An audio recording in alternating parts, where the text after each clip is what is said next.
विज्ञान ने भले ही कितनी तरक्की कर ली हो, लेकिन ग्रामीण क्षेत्रों में आज भी अंधविश्वास का बोलबाला है। विज्ञान के इस युग में भूतों का इलाज हो रहा है। जी हाँ, चौंक गए ना आप, लेकिन ये सही है। मामला मध्य प्रदेश के बैतूल जिले का है, जहां पिछले 400 सालों से मलाजपुर के गुरु साहब बाबा के मेले में मानसिक बीमारों का इलाज बाल खींचकर और झाड़ू मारकर किया जाता है। भले ही इसे विज्ञान अंधविश्वास मानता हो, लेकिन यहाँ के लोगों के लिए ये विश्वास और आस्था का केंद्र है। क्या आपने कभी देखा है भूतों का मेला? गुरु महाराज की जय, गुरु महाराज की जय, गुरु महाराज की जय।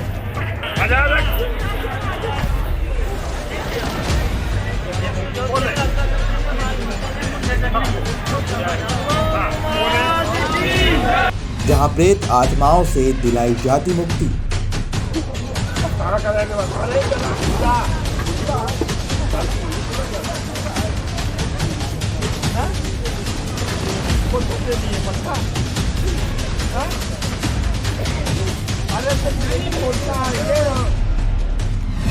भिखारी बाबा के आगे पानी भरती बुरी आत्माएं। गुरु महाराज खड़ा होके जा, तेरे बाप की नौकर है क्या?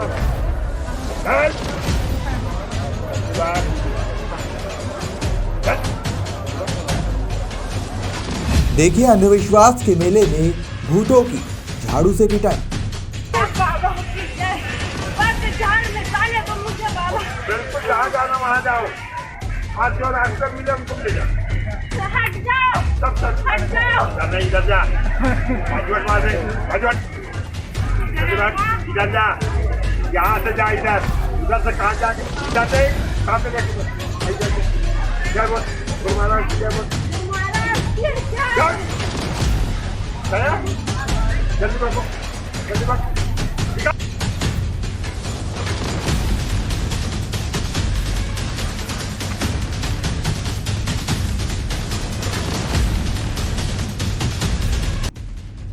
जी हाँ, आपने सच सुना, भूतों का मेला, जहाँ बाबा भिखारी लाल की झाड़ू के आगे अच्छे अच्छे भूत और भूतनियों पानी भरते हैं। देखने और सुनने में भले ही आपको ये अंधविश्वास लगे, लेकिन लोगों की भारी भीड़ कहीं ना कहीं आपको भी सोचने पर मजबूर कर देगी। प्रेत आत्माओं से शरीर से बाहर करने के लिए बाबा भिखारी लाल किस तरह से महिलाओं के बाल खींचते हैं और उनकी झाड़ू से पिटाई करते हैं, यह आपके लिए हैरान करने वाली तस्वीर हो सकती है। लेकिन अंधविश्वास का ये खेल पिछले 400 सालों से खेला जा रहा है।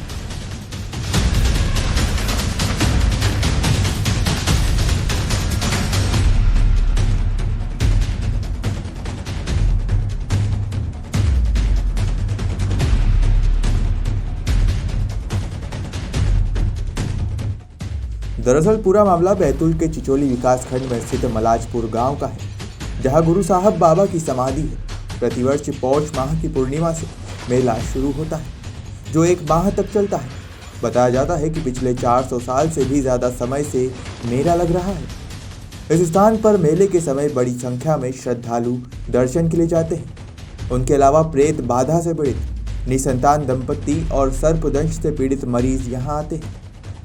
मानसिक बीमार समाधि की परिक्रमा लगाने के बाद समाधि के सामने पहुँचते हैं और उनके शरीर में हलचल होने लगती है।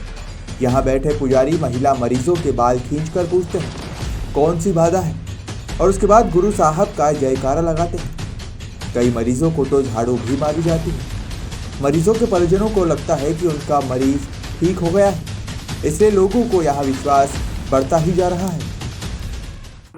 ये भैया कई प्रकार के हुए, वैसे 6 प्रकार इनका नाम गिनाया गया है। अब उसके अलावा अपन वो गुरु साहब जाने और वो जाने। कौन कौन सी योनियां होती है प्रेतों में? ये प्रेत, पिशाच, यक्ष, दानव, किन्नर। कैसे निकलते हैं, कैसे आते हैं? बस गुरु महाराज की जय बोलते हैं और वही उनको बुलवाते हैं। और आपने जो देखा यही सत्य है। फिर कहाँ जाते हैं ये प्रेत? ये प्रेत को मोक्ष होता है, इनको मोक्ष होता है। यहाँ से कहीं दूसरी जगह नहीं जाएंगे, ये योनि पलट जाती है इनकी। यहाँ गुरु साहब की शरण में आने के बाद में ये दूसरी जगह कोई दूसरे को नहीं लग पाएंगे, कभी भी आज तक नहीं लगे। कैसे लग जाते हैं ये? लग तो जाते हैं। देखो प्रेत योनि है, जहाँ एक्सीडेंट होता है वहाँ पर भी वही है। अगर कोई अकाल मृत्यु मरा है तो वो प्रेत योनि मिली उनको। और एक दिन का भी बच्चा अगर मरा है तो इनको 1500 साल की उम्र है इनकी, ये बताते हैं ये, इससे कम की नहीं है। एक एक व्यक्ति पे कितने कितने प्रेत लगते हैं?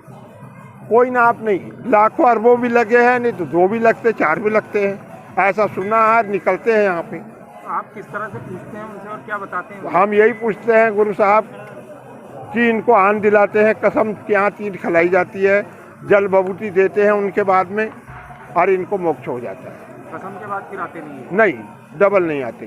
कहाँ रखते हैं इनको, कहाँ चले जाते हैं? ये चले जाते हैं, वो जाने, ये बताते हैं कि पेड़ पर चले जाते हैं यहाँ पर। यहाँ पेड़ पर रहते हैं, पर यहाँ भी नहीं रहते, नहीं पेड़ पर रहते और पेड़ मर जाता अभी तक के। विज्ञान तो इसको ये बोलता है कि विज्ञान मानता नहीं इन सब चीज़ों। नहीं मानता है तो उनको मत मानने दो, जब उनको लगेगा तब उनको, तब तो मानेंगे। नहीं, उनको लगेगा तब तो मानेंगे। क्योंकि विज्ञान तो इसको अभी भी अंधविश्वास मानता होगा। नहीं, अंधविश्वास मानता है तो बिल्कुल उनको मानने दो, कभी वो भी चपेट में आएंगे।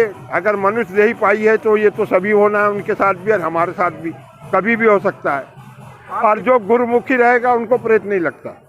कोई भी गुरु का अगर शिष्य है, परमात्मा का नाम जो लेगा, क्योंकि सब भोले शंकर के ही शिष्य है। कितने सालों से आप प्रेत भगाने का काम कर रहे हैं आप बाबा जी की? यार मेरी तो 67 साल की उम्र हो गई है, ये मान के चलो 50 साल से ऊपर। तो कितने प्रेत भगा दिए? ये आप, मैं किसको नाम बताऊं, एक एक के अरबों खरबों निकलते हैं। देखिए, जो साइकेट्री डिपार्टमेंट है हमारा, वो इन सब चीज़ों पर बिल्कुल विश्वास नहीं करता। मेडिकल साइंस इन चीज़ों को नहीं मानता है। और साइकेट्री में इनमें लक्षण के आधार पर अलग अलग बीमारियों के नाम हैं और उस आधार पर उनका ट्रीटमेंट होता है। झाड़ फूंक वगैरह यह सब अपनी अपनी सोच है, पुराने जो मान्यता चली आ रही है, तो उस पर तो मैं कोई कमेंट नहीं करूँगा। लेकिन मेडिकल साइंस की दृष्टि से इन सब चीज़ों से कुछ, अब चूँकि मान्यता चली आ रही है, सबके अपने अपने ट्रेडिशन होते हैं, तो अब उस पर मेरे अनुसार कमेंट करना उचित नहीं है। लेकिन बिल्कुल खारिज करता है चिकित्सा विज्ञान, सिर्फ और सिर्फ ये अंधविश्वास है और कुछ भी नहीं। गुरु साहब बाबा की समाधि से जुड़े श्रद्धालु और पुजारी इस तरह प्रेत बाधा उतारने को बाबा साहब की महिमा मानते हैं और उनका कहना है कि ये कोई अंधविश्वास नहीं है। जिसे आराम लगता है उसे पूरा विश्वास हो जाता है। वहीं दूसरी ओर चिकित्सा विज्ञान इसे पूरी तरह से अंधविश्वास मानती है। डॉक्टरों का कहना है कि मानसिक बीमारी कई तरह की होती है और इनका ट्रीटमेंट भी अलग अलग तरीके से होता है। वो उसको 2 साल से वो मतलब कुछ दिन बीमार रही तो अस्पताल भी बताए, अस्पताल में 1.5-2 लाख रुपए लगा दिए, फिर भी आराम नहीं लगा। ये पढ़ियारी में घूम रहा है। अब क्या बताया, क्या समस्या क्या होती है, क्या करती है वो? मतलब हाथ पाँव मरते और घूमती, बहुत चिल्लाती। अच्छा, हाँ। आपको क्या लगता क्या हो गया? उसको जो परित ही है, अब जो बाधा है, प्रेत बाधा हो गई। हाँ। अच्छा, तो आपको यहाँ क्या बताया, किसने बताया था यहाँ आने? यहाँ का पता लगा था कि वहाँ पे जाओ। आराम है? कब से हो आप यहाँ पर? और कल आए रात को। कुछ आराम लग रहा है यहाँ पर? हाँ, आराम है। क्या क्या पता चला था यहाँ के बारे में आपको?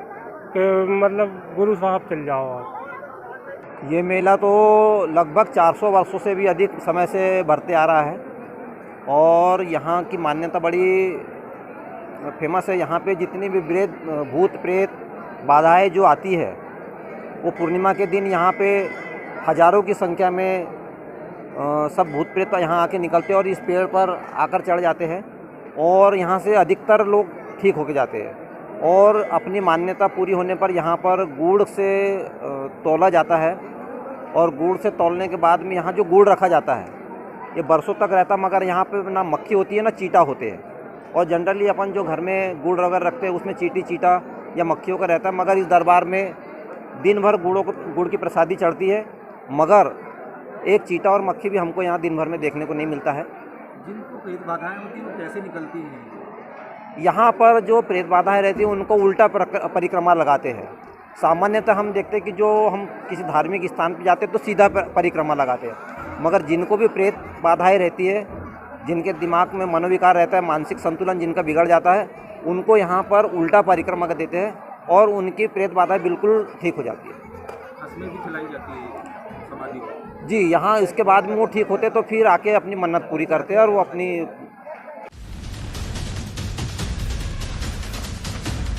बहरहाल इसे आस्था कहें या अंधविश्वास, लेकिन पिछले 400 सालों से लगातार मेला आयोजित किया जा रहा है।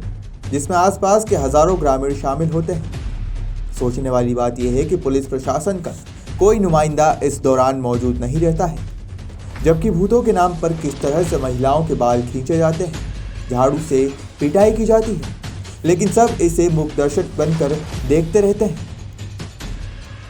ब्यूरो रिपोर्ट, खबर मध्य प्रदेश, बैतूल।